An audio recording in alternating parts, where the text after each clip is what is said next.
अपने पसंदीदा शो के फुल एपिसोड देखने के लिए अभी डाउनलोड करें दंगल प्ले ऐप।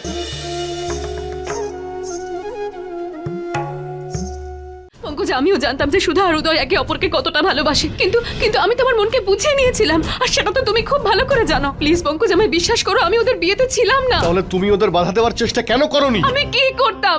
আমি তো বললাম আমি ওখানে পৌঁছানোর আগে ওদের বিয়ে হয়ে গেছিল। তোমার সবথেকে বড় ভুল, তুমি কাউকে না বলে বাড়ি থেকে বেরিয়ে গিয়েছিলে, আর তারপর তুমি ওদের এখানে নিয়ে এলে। যখন সবাই ওদের সম্পর্কটাকে মেনে নিতে চাইছিল না, তখন তুমি সবাইকে বলছো ওদের ক্ষমা করে দিতে। এই সব কিছুতে এটাই প্রমাণিত হয় যে তোমার ওদের বিয়েতে সম্মতি ছিল।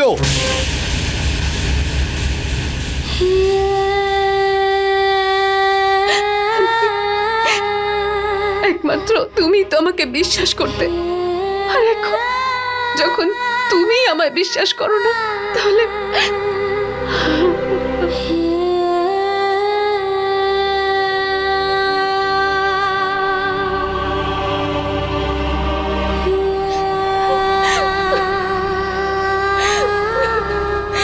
না উদয়,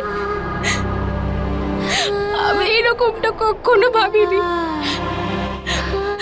আমার জন্য তোমার অপমান হলো, জ্যোতি দিদি আর আমার বাড়ির লোকরাও অপমানিত হলো, তোমার পুরো পরিবারও অপমানিত হলো। আমি আমি নিজের খুশির জন্য সবাইকে কষ্ট দিলাম। না সুধা, কোনো কিছুর জন্য নিজেকে দোষারোপ করো না। যদি কারোর ভুল থেকে থাকে, সেটা শুধু আমার। আমি তোমাকে হারাতে চাইনি, তাই সবার সিদ্ধান্তের বিরুদ্ধে গিয়ে আমি তোমাকে বিয়ে করেছি। আমার কষ্ট এটা হচ্ছে যে আমাদের জন্য তোমার পরিবারের, জ্যোতি বৌদির অনেক অপমান হয়েছে, কিন্তু আমার নিজের সিদ্ধান্তের উপর কোনো অনুশোচনা নেই। কারণ তোমাকে হারানোর পরে আমি বাঁচতে পারতাম না। ভরসা রাখো, এটাই বলেছিল না জ্যোতি বৌদি? দেখো, একদিন আমাদের ভালোবাসা সবার মন জয় করে নেবে। এই বাড়ির সবাই যখন এই সুধার ব্যাপারে জানতে পারবে, তখন আমারই মতন তারাও তোমাকে খুব ভালোবাসবে। হ্যাঁ, হয়তো সময় লাগতে পারে, কিন্তু তোমাকে ধৈর্য ধরতে হবে। পরিস্থিতি যেমনই হোক, আমি সবসময় তোমার সাথে, তোমার পাশে থাকবো, প্রমিস। এবার একটা ছোট্ট অনুরোধ আছে এই হাজব্যান্ডের, যার এই সবেমাত্র বিয়ে হয়েছে। আশা করি আমার স্ত্রী পূরণ করবে। আরে ভয় পেও না, আমার কোনো খুব বড় ডিমান্ড নেই। ব্যাস একটা ছোট্ট হাসি তোমার মুখে দেখার জন্য কষ্ট পাচ্ছি।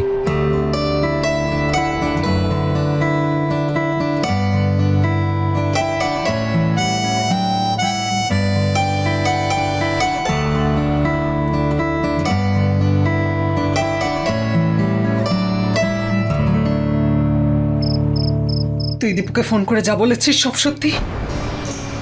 তুই জানতিস? তুই মিথ্যে বলেছিস, আমাদের ঠকিয়েছিস এভাবে?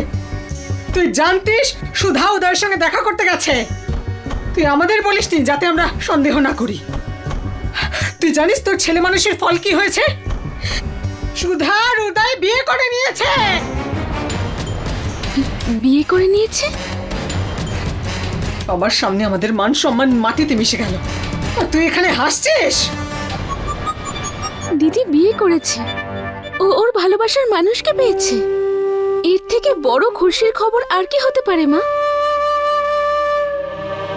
তুমি আমায় যা মন চায় বলো, কিন্তু তুমিও এটা ভালো করে জানো যে উদয়বাবুর থেকে আলাদা হয়ে সুধা দিদির মানসিক রোগ ফিরে এসেছিল।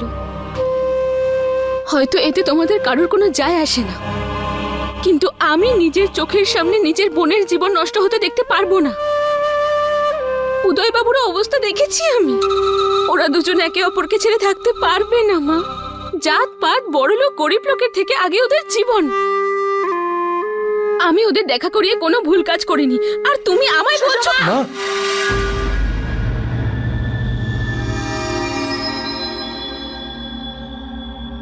যা কিছু হয়েছে তাতে সুষমার কিন্তু কোনো দোষ নেই।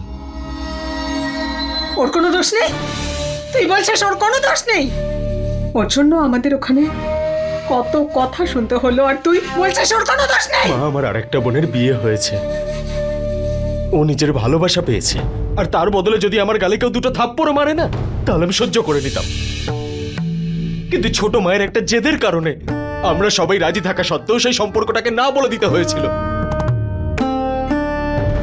মা, তুমি ভাবো, ওদের খুশির জন্য আমরা দুটো জীবন শেষ করে দেব, তাতে সব ঠিক হয়ে যাবে কি মা?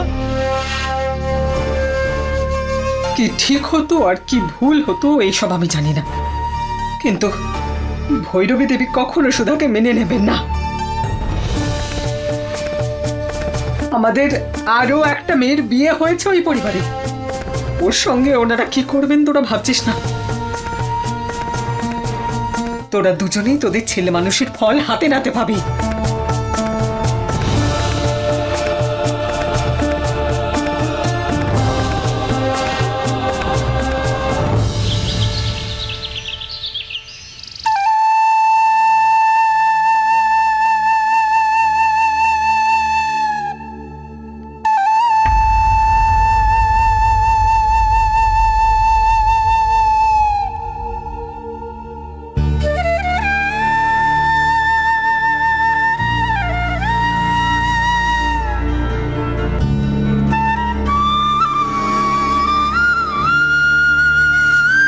মা,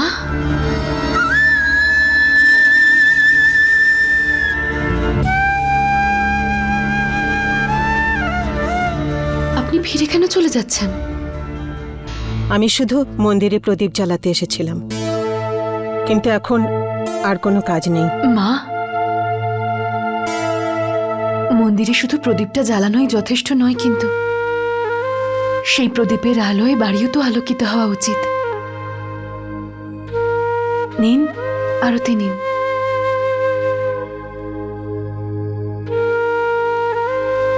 আপনারা সবাই আমার উপর রাগ করে আছেন আমি জানি, কিন্তু কিন্তু একবার, শুধু একবার উদয় আর সুধার ব্যাপারে ভাবুন। কালকেই ওদের বিয়ে হয়েছে, কিন্তু বাড়ির পরিবেশ তো একেবারে থমথমে। উদয় তো এই বাড়ির ছেলে, আপনি ওদের খুশির জন্য ওদেরকে ক্ষমা করতে পারবেন না? এত সব কিছু হয়ে গেল আর তুমি ভাবছো আমি খুশি হওয়ার নাটক করছি? যদি তুমি আমাদের বিশ্বাস করিয়েছিলে যে এই সম্পর্ক গড়ে উঠবে না, কিন্তু তুমি নিজের হাতে আমাদের বিশ্বাসকে অসম্মান করলে, কিন্তু যা হওয়ার তা তো করেই ছাড়বে।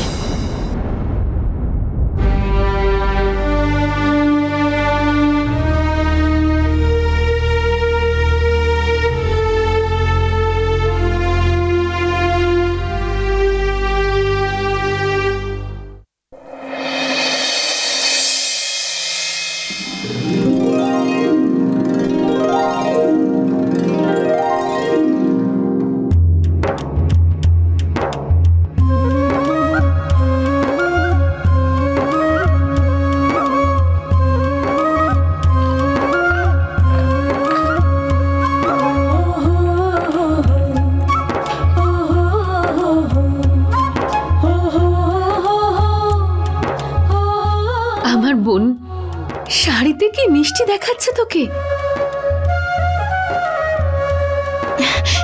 থ্যাংক ইউ দিদি, ওই শাড়িটা দেওয়ার জন্য।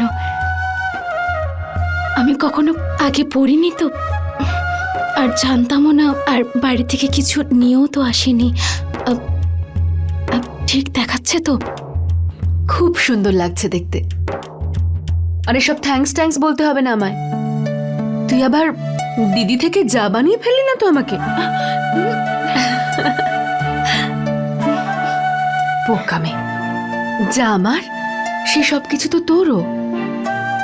আচ্ছা, উদয় কোথায় গেল?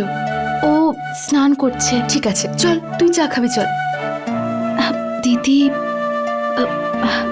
তুই আমার জন্য চা নিয়ে কেন আসলি? ভালো দেখায় না তো। আমারই তো করা উচিত এইসব। আবার সেই এক কথা।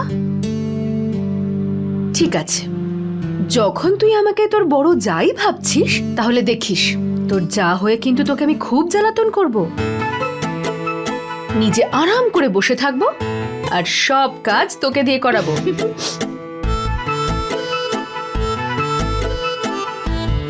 দিদি, তোকে অনেক কাজ করতে হয় কেন?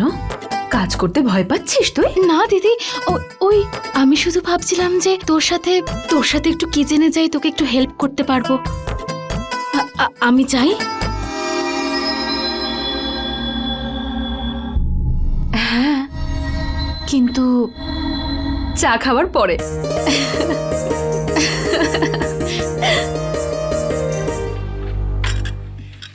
পঙ্কজ, তোমার চা। জ্যোতি, তুমি নকরে কেন ঢুকলে না? পঙ্কজ, এখন আমাদের সম্পর্কে এতটাও দূরত্ব আসেনি যে তোমার কাছে আসার জন্য আমাকে পারমিশন নিতে হবে। এই নাও, চা খাও। দেখো, এসবের কোনো প্রয়োজন নেই। আমি চা খেয়েছি। আমাকে সকালে লংশ্রী চা দিয়ে গেছে।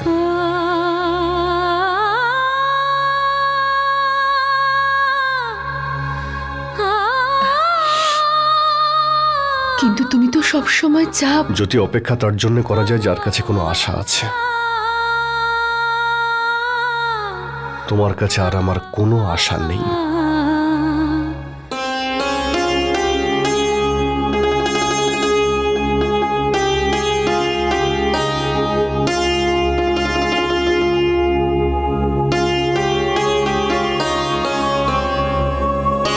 এক মিনিট, ওখানেই দাঁড়াও।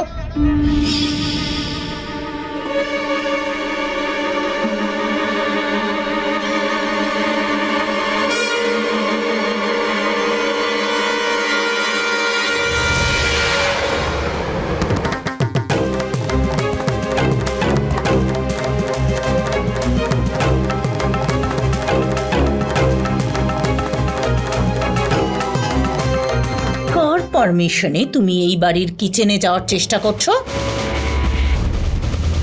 উদয়কে তোমার জালে ফাঁসিয়েছো বলে কি মনে করছো? যে এই পুরো বাড়িতে তুমি কবজা করে ফেলেছো?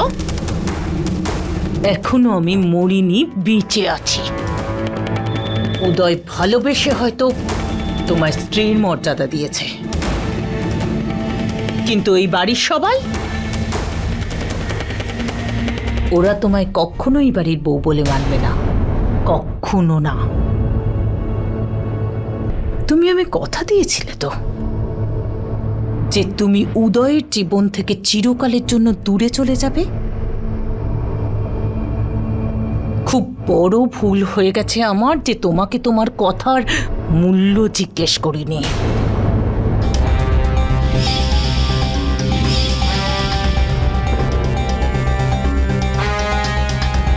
কোনো ব্যাপার নয়, এখনো দেরি হয়নি। কত টাকা চাও তুমি এই বাড়িটা আর উদয়কে ছাড়ার জন্য?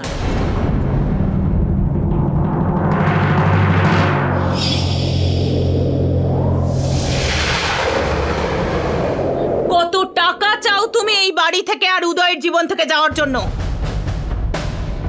তুমি যখন এতটাই নিচে নেমে গেছো, তখন নিজের মূল্য চাইতে লজ্জা পাচ্ছ কেন তুমি?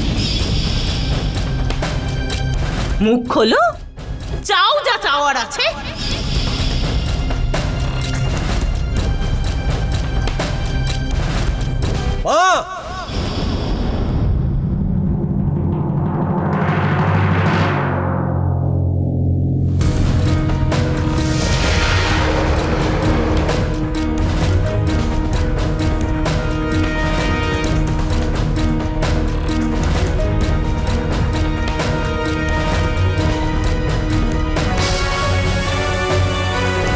সম্মান আর মর্যাদার কথা বলছো তুমি, আর আর সুধার সঙ্গে এরকম ভাবে কথা বলছো?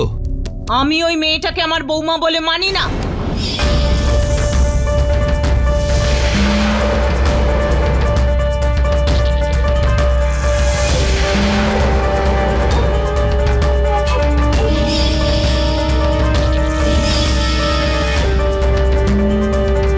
একজন নারী হয়ে অন্য নারীর সঙ্গে এইভাবে কি করে কথা বলতে পারো তুমি? তার স্বামী আর তার ভালোবাসার মূল্য নির্ধারণ করছো তুমি। কোনো বাইরের লোককেও এরকম কথা বলার কোনো অধিকার নেই তোমার।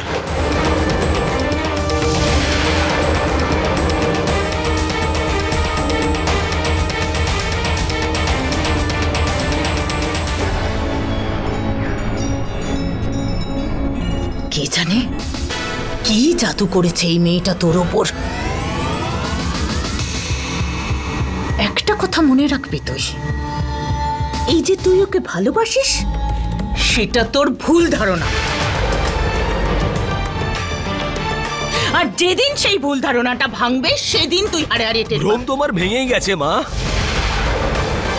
আজকে আমি সবকিছু পরিষ্কারভাবে দেখতে পাচ্ছি। জানি না কোন মিথ্যে অহংকারের জন্য তুমি নিজের ছেলের সঙ্গে এইরকম ব্যবহার করছো।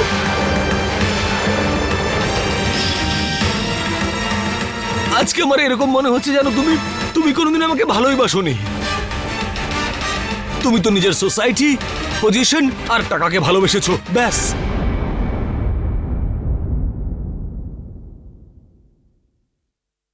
কিন্তু মা, তুমি মানো বা না মানো, আমি সুধাকে নিজের স্ত্রী মেনে নিয়েছি। আর যে বাড়িতে আমার স্ত্রীকে সম্মান দেওয়া হবে না, সেখানে আমি থাকতে পারবো না।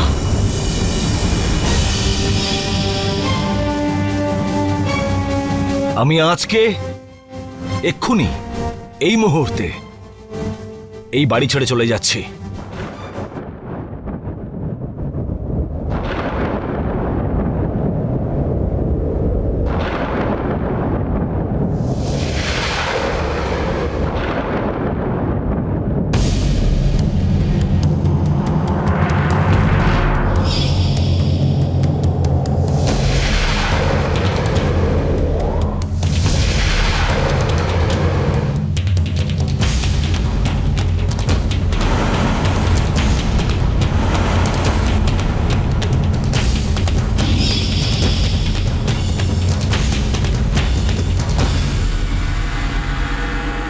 আমাকে ক্ষমা করে দিও বৌদি, আমি অনেক চেষ্টা করেছিলাম, কিন্তু আমার ভালোবাসা, আমার খুশি এই পরিবারের কেউই বুঝতে পারছে না। এদের থাকতে দাও নিজের মিথ্যে অহংকারের সঙ্গে।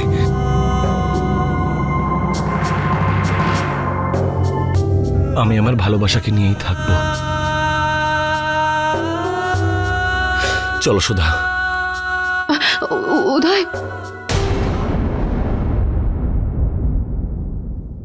তুমি বলতে না যে আমাদের মধ্যে দূরত্ব এসেছে, কিন্তু সত্যি তো এটা যে আজকে তুমি তোমার মিথ্যে অহংকারের কারণে নিজের ছেলেকেই হারিয়ে ফেললে।